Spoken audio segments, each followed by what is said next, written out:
Ok, meu código é esse daqui, ó.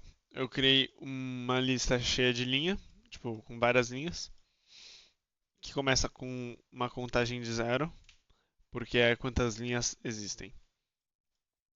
Aqui é o arquivo, ele começa com menos um, porque zero pode dar problema. Tava dando problema, menos um consertou.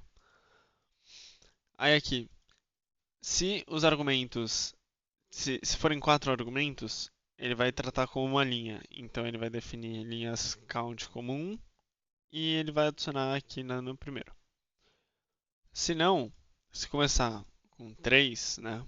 Se forem três argumentos, e isso aqui é só para confirmar que é um arquivo, né? Que está sendo mandado.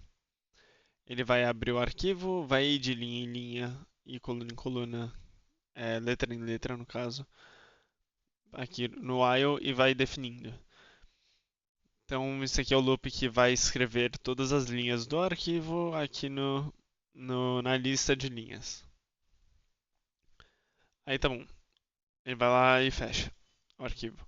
Se não tiver nem 3, com um deles sendo menos "-f" ou 4, ele só vai mandar aqui o que é para mandar.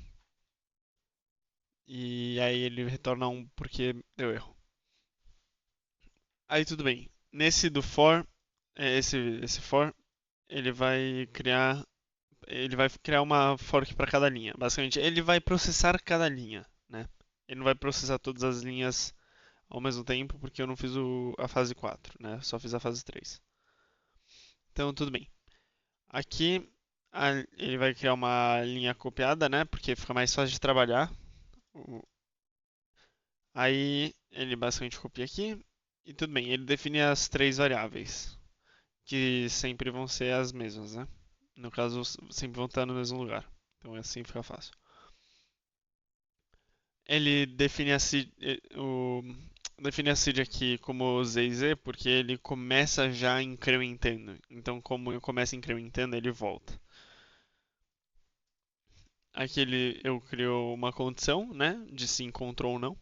Enquanto não encontrou, aqui ele muda a seed aqui, normal. E aí ele redefine a string. Ele define a string da seed, né? Como aqui está a lista, ele define a string da seed e depois define a string que é o comando que ele vai mandar. Aí ele cria o fork, né? O, e aí, basicamente, tudo que dentro do fork vai executar é o próprio comando. Aí o pai aqui, ele vai é, basicamente resetar tudo quando acabar. E ele vai receber aqui com o ATPID, ele vai receber o status.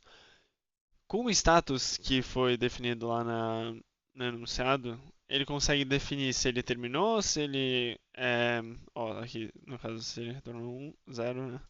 Se ele terminou, tipo, tudo certo, se ele deu problema de memória ou se tá dando loop.